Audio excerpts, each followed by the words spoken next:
Hey everybody, it's Brooke with 100 Years of Bliss and Conversations with Brooke. So today I wanted to talk about the threat of being ostracized. And, I'm kind of going to go into, a big reason why a lot of people don't leave is because they've joined.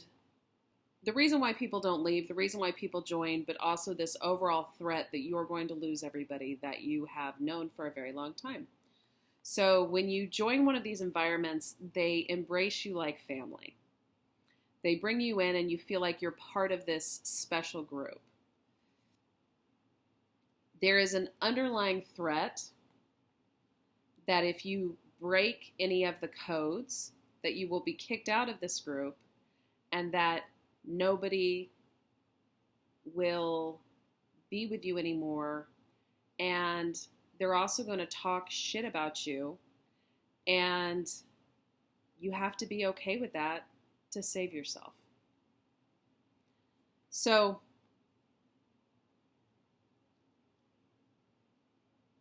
since I joined the group that I was in when I was 8, everybody I knew, people that were friends, people that I considered my aunts and uncles, they're technically not. All these people I had grown up with my whole life until I got out within my 30s. I'm 41 now, so I haven't been out that long.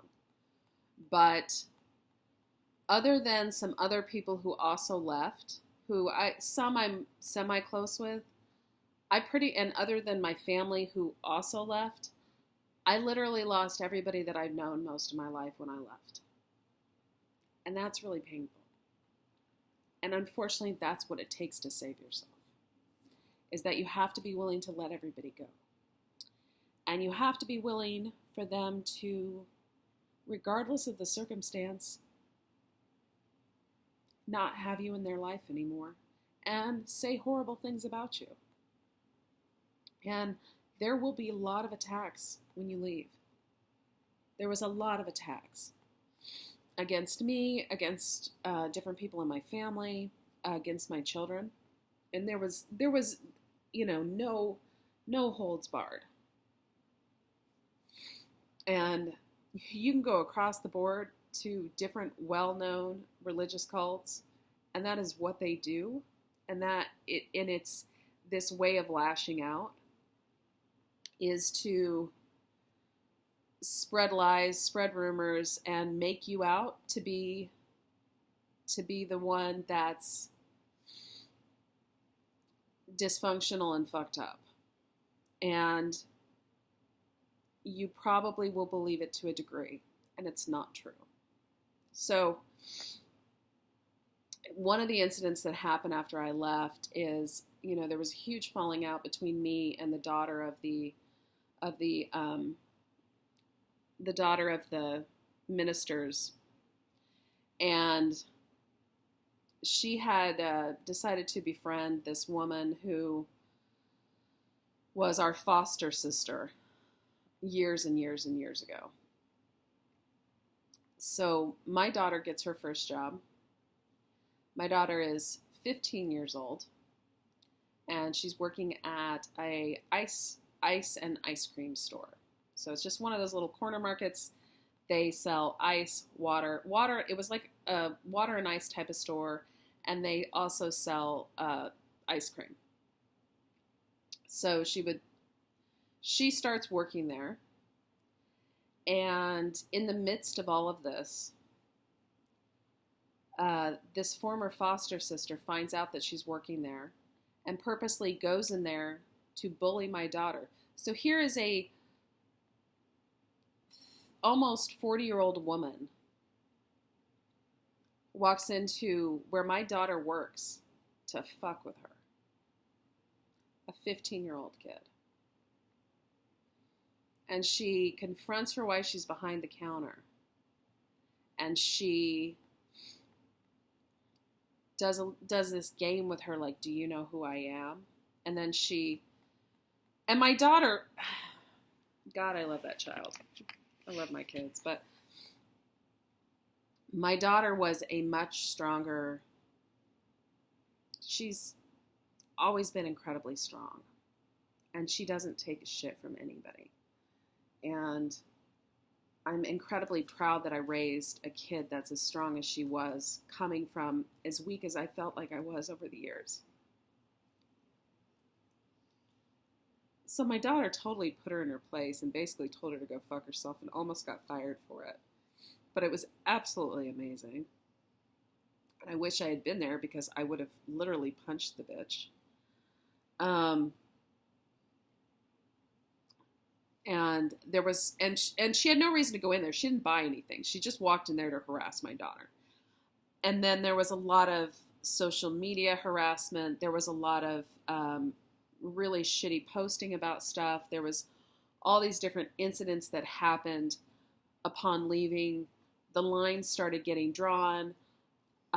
We started getting ostracized by different people. Rumors started flying about different things that were lies.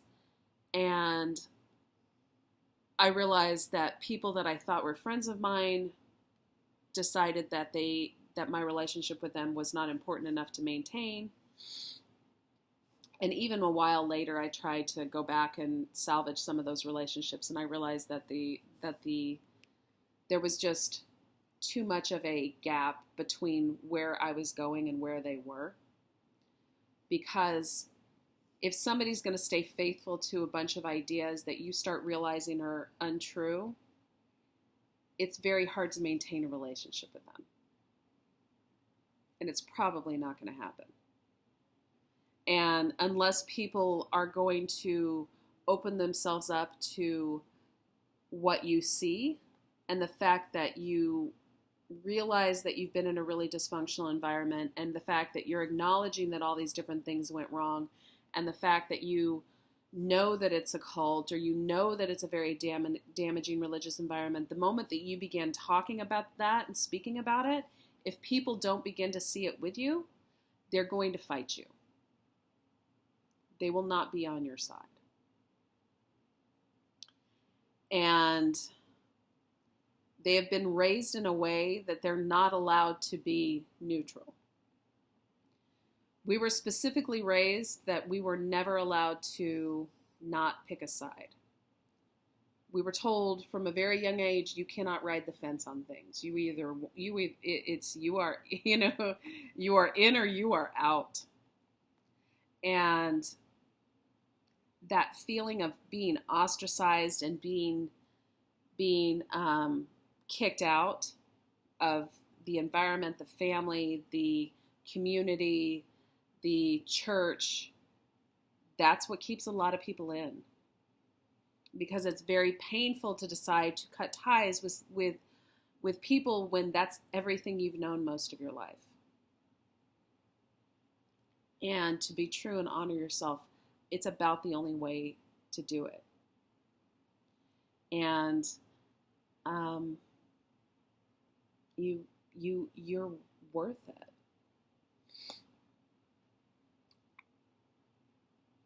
I still have pain over the people that I don't have in my life anymore.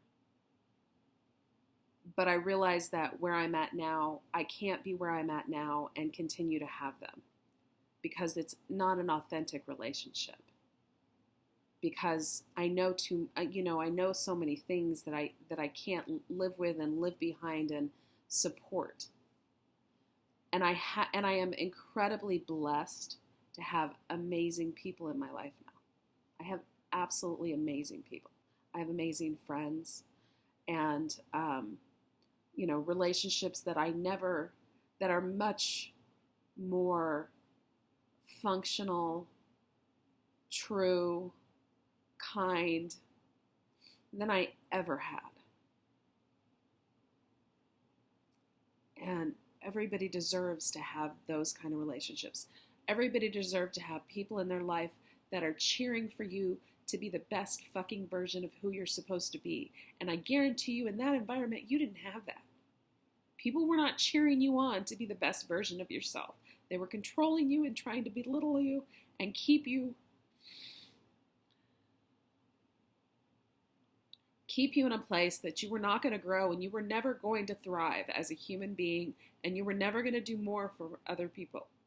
And you deserve so much fucking more than that. You want to be surrounded by people who are cheering you on. Those are the ones who need to be in your tribe. The people that are cheering you on. The people who love you dearly and want to see you succeed. And if those are not the people in your life, it's time to find out where those people are, because you deserve those people. It's worth it. Every bit of it is fucking worth it. I swear to you that. I can help you. If you want to get a free life blueprint, as always, go to 100yearsofbliss.com. Please subscribe to my page. I really look forward to connecting with you. Some days it's just one day at a time. And I hope you enjoyed this video, and I hope you guys have an amazing day. Bye-bye.